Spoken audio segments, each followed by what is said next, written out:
Most ancient kings wanted to be remembered for their conquests. They built pyramids, statues, and obelisks to shout their names across history.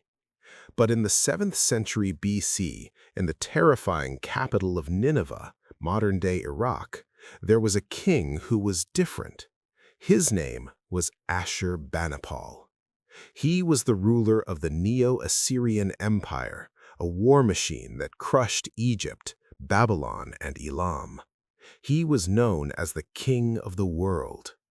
But if you look at his royal seal, you find a strange boast. He didn't just brag about how many lions he killed. He bragged that he could read. Ashurbanipal was a rarity in the ancient world, a literate monarch. In an age when writing was a secret code known only to scribes, he claimed to master the complex art of the clerk. He could debate with mathematicians. He could read the ancient Sumerian language, a language that was already dead and scholarly in his time, much like Latin is to us today. He didn't want gold. He wanted data. He sent agents to every corner of his vast empire with a single command: confiscate every text you find and send it to me. He was building a centralized database of human knowledge. He wasn't building a temple to a god, he was building a brain for his empire. And he stored it all in a room filled with clay. Why do we have the Library of Ashurbanipal, but not the Library of Alexander the Great? The answer lies in the hardware. The Greeks wrote on papyrus, a fragile plant fiber that rots in humidity and burns in seconds. Ashurbanipal wrote on earth itself. The technology of the clay tablet was ingenious in its simplicity. Scribes would harvest the finest alluvial mud from the banks of the Tigris River. They would wash it to remove every grain of sand, creating a smooth, dense putty. While it was damp, it was soft enough to take the impression of a reed stylus. But once it dried, it became stone. This was a heavy, cumbersome medium, but it was virtually indestructible. They even invented security envelopes. If a document was secret, a scribe would take the finished tablet and wrap it in a second layer of clay, writing the address on the outside. To read the message, the recipient had to physically break the outer shell, the ancient version of breaking the seal.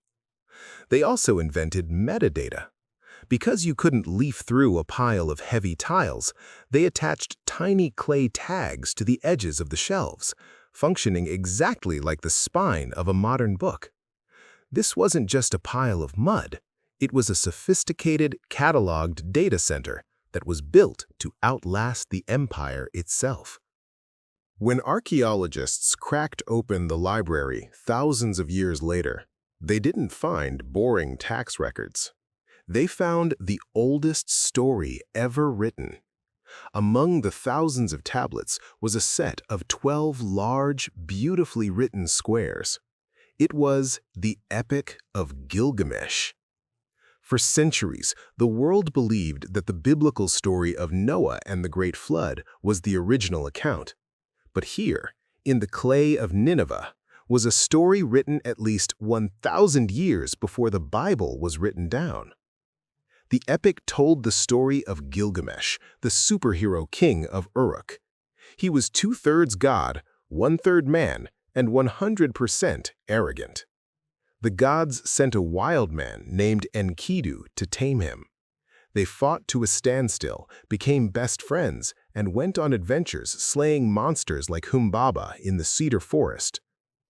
But the core of the story isn't action, it's grief. When Enkidu dies, Gilgamesh is shattered. He realizes that he too will die. The most powerful man on earth becomes terrified of his own mortality. He goes on a quest to find the secret of eternal life.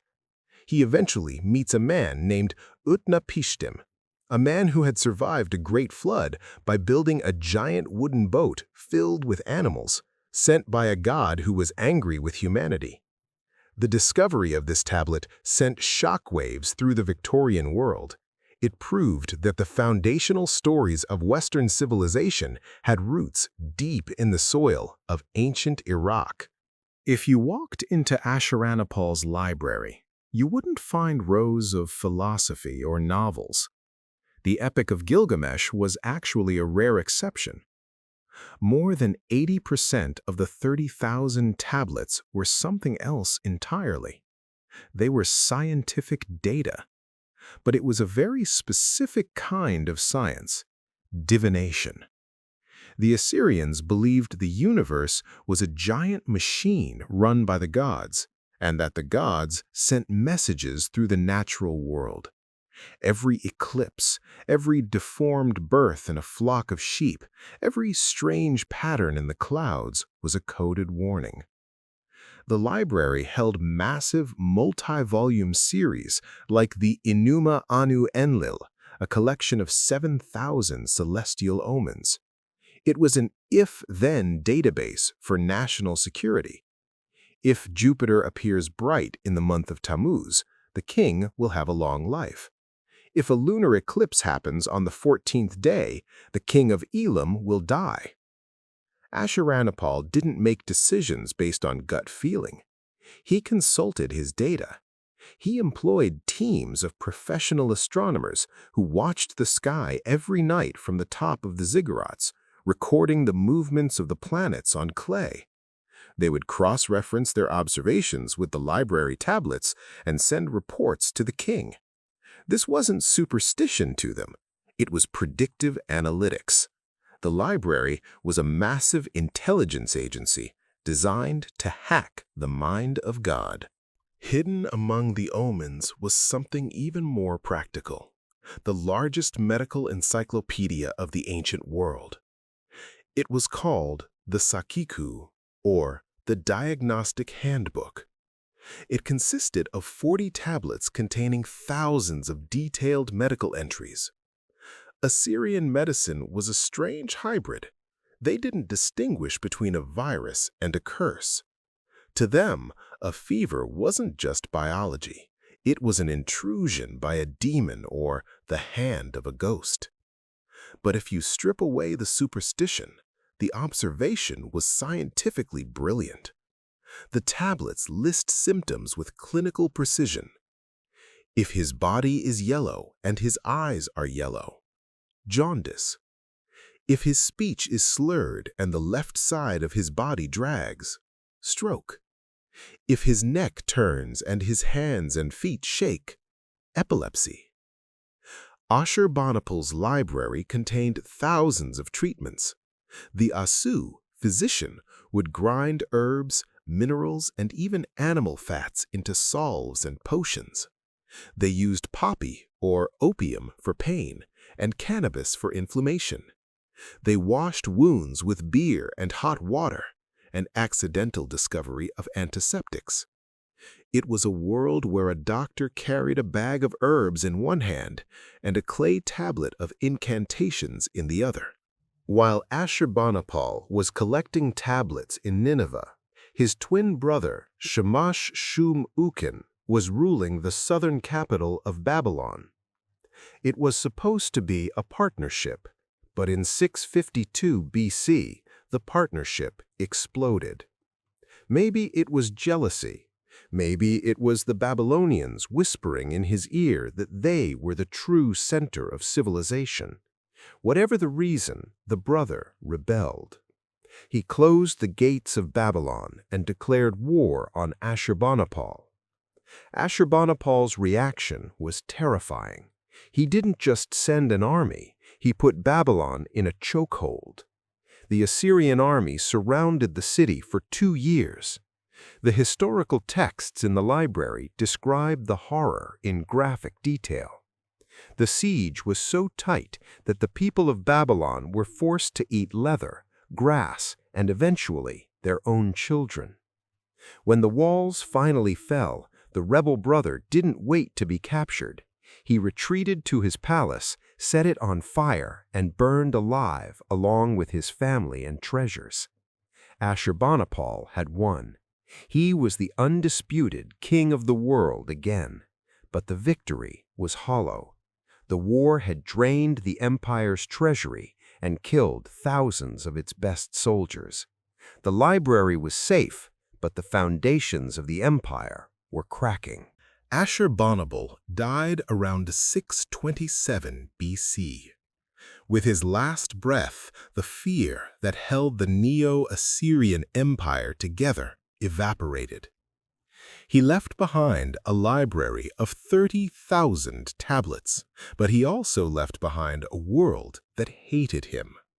For centuries, Assyria had ruled through terror, flaying rebels, burning cities, and deporting entire populations. They had no friends, only subjects, and now the subjects smelled blood. Two new powers rose from the ashes of the wars. To the south, the Babylonians found a new leader, Nabopolassar, who declared independence. To the east, in the mountains of Iran, the Medes united under a warlord named Cyaxares.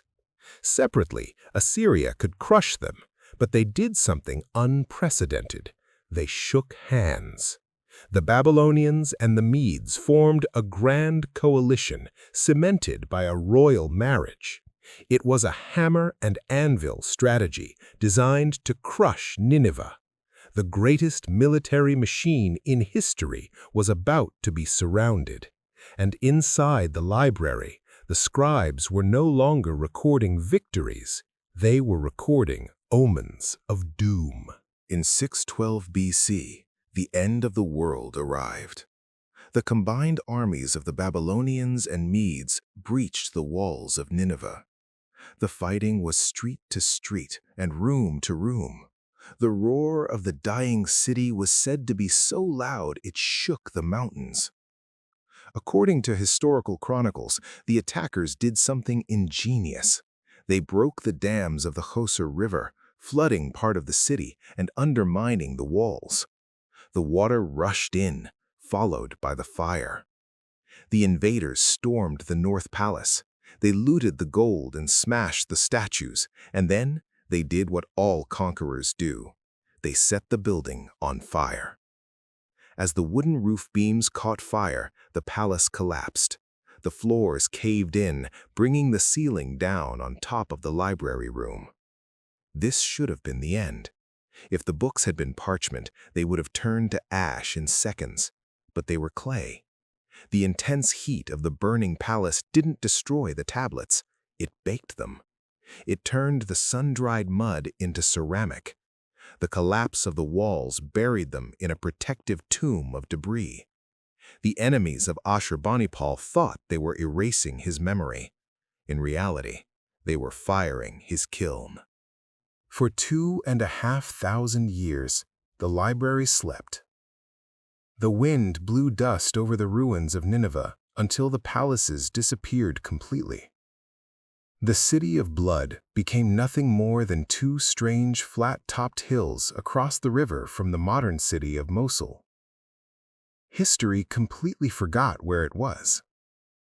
In 401 BC, the Greek historian Xenophon marched his army past the massive mounds. He saw the ruins of the walls, but the locals told him it was an ancient city of the Medes called Mespila. Even just 200 years later, the memory of Ashurbanipal had vanished.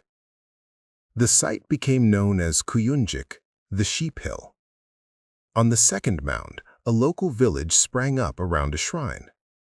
Local tradition said the prophet Jonah, the man swallowed by the whale, was buried there.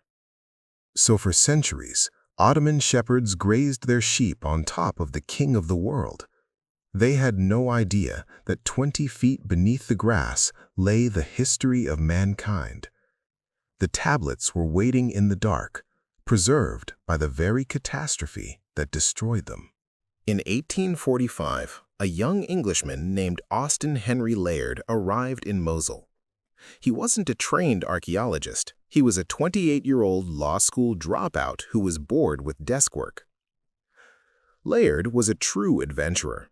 He traveled through the dangerous tribal lands of the Ottoman Empire, not in a suit, but often disguised in Bakhtiari tribal robes and a turban to blend in. He had no government funding. He had a grand total of £60 in his pocket, given to him by the British ambassador. He looked at the mounds across the river and felt a pull. The locals told him there were giants buried there. He hired a handful of local men and started digging into the mound of Kuyunjik. Almost immediately, his shovel hit stone. He didn't find just a wall. He found the throne room of the palace of Sennacherib, Ashurbanipal's grandfather. But as he dug deeper, he entered a room where the floor was covered in a foot-deep layer of broken clay debris. Layard didn't realize it at the time, but he was standing knee-deep in the most valuable information cache in human history. He wrote in his journal about the curious pottery covered in nail-shaped marks. He packed them into crates, not knowing he was packing the Epic of Gilgamesh. When the crates arrived at the British Museum in London, the curators were disappointed. They wanted statues in gold. Instead, they got thousands of broken pieces of baked mud. For 20 years, the Library of Ashurbanipal sat in the museum basement gathering dust. The bird track writing, Cuneiform, was considered undecipherable by most. The experts ignored it. Enter George Smith. Smith wasn't a professor. He wasn't a lord. He was a banknote engraver who had dropped out of school at age 14. But he had an obsession. Every day, during his lunch break, he would wander into the museum and stare at the tablets. He taught himself the ancient language by pure brute force. One day, in 1872, Smith was cleaning a specific fragment. As he brushed away the dirt, he read a line that stopped his heart. The mountain of Nisir held the boat fast. He read on. A man building a ship, animals taken aboard 2 by 2, a dove released to find land. Smith realized he wasn't just reading a story. He was reading the biblical flood narrative written on a stone that was older than the Bible itself. The story goes that Smith was so overwhelmed by the discovery that he jumped up from his desk, shouted, "I am the first man to read that," and began tearing off his clothes in sheer excitement. George Smith had shaken the world, but he had a problem. The flood tablet was broken. The most important part of the story, the end, was missing. The Daily Telegraph newspaper saw a golden opportunity. They offered to pay for Smith to go to Nineveh himself to find the missing fragment. It sounded like a joke. They were sending a London engraver who had never left England to sift through millions of tons of debris in the Iraqi desert looking for a piece of clay the size of a wallet. It was an impossible mission. In 1873, Smith arrived at the ruins. He was a fish out of water, wearing his heavy Victorian suit in the blistering heat. He began digging in the pits Layard had left behind. What happened next defies all laws of probability. On the 5th day of digging, Smith picked up a fragment of clay from the dirt. He brushed it off. It fit the missing section of the story perfectly. He hadn't just found a tablet, he had found the tablet. It remains one of the greatest strokes of luck in the history of archaeology. The Library of Ashurbanipal, it seemed, wanted to be found. The Epic of Gilgamesh gets all the headlines. But if you ask a linguist, the most important treasure in Ashurbanipal's library wasn't a story, it was a list. Ashurbanipal knew that the ancient language of Sumerian, the language of the first civilization, was dying. It was becoming a church language, spoken only by priests and scholars, while the common people spoke Akkadian or Aramaic. So, the king ordered his scribes to create massive lexical lists. These were essentially the world's first dictionaries. They created thousands of tablets with 2 columns. Column A, the ancient Sumerian word. Column B, the modern Akkadian translation. Column C, the pronunciation guide, phonetics. They cataloged everything: rocks, plants, stars, gods, and legal terms. This was Ashurbanipal's greatest gift to the future. When modern archaeologists found these synonym lists, they didn't just find data, they found the answer key. Without these specific tablets, the rest of the library would have remained a pile of unreadable gibberish forever. We can read the history of Mesopotamia today only because a paranoid king 2,700 years ago was afraid of forgetting his vocabulary. We think of the Library of Ashurbanipal as a place where books sat on shelves, but in reality, it was a living, breathing network. It was the hub of the world's first information superhighway. The Assyrian Empire covered nearly the entire Middle East. To rule it, Ashurbanipal created the Mar Shipri, the royal messenger service. It was a relay system. A rider would gallop to a station, swap his tired horse for a fresh one, pass the bag of tablets to a new rider, and the message would continue. Because of this speed, the library received a constant stream of live data. Archaeologists found thousands of letters mixed in with the myths. They are incredibly personal. A governor in the mountains reporting a rebellion, a spy in Elam reporting troop movements, a desperate plea from a general asking for more horses, even angry letters from the king himself shouting in clay at his scholars for being lazy. The library was the server room, the messengers were the cables. Ashurbanipal sat in the center, reading the pulse of the world in real time. He knew if a harvest failed in Syria or if a dam broke in Babylon weeks before anyone else. Information was his weapon. Here is the tragedy. When the library fell, it didn't just break, it shattered. For the last 150 years, scholars have been trying to glue it back together. But imagine a jigsaw puzzle with 30,000 pieces, where half the pieces are missing and all the pieces are the same color, brown mud. It is impossible for the human brain to solve. But in the last 5 years, a new hero has entered the story. We are no longer just using brushes and glue. We are using artificial intelligence. Projects like the Fragmentarium are using high-tech machines to laser scan every single broken shard of Ashurbanipal's library into 3D. They feed this data into a neural network. The AI analyzes the shape of the break, the style of the handwriting, and the clay density. It can virtually snap two pieces together that haven't touched for 2,600 years. Even more incredible, the AI is learning to read. Just like your phone has predictive text to guess your next word, these algorithms can predict missing cuneiform signs. We are now discovering new lines of the Epic of Gilgamesh without digging up a single shovel of dirt. The library is waking up inside the computer.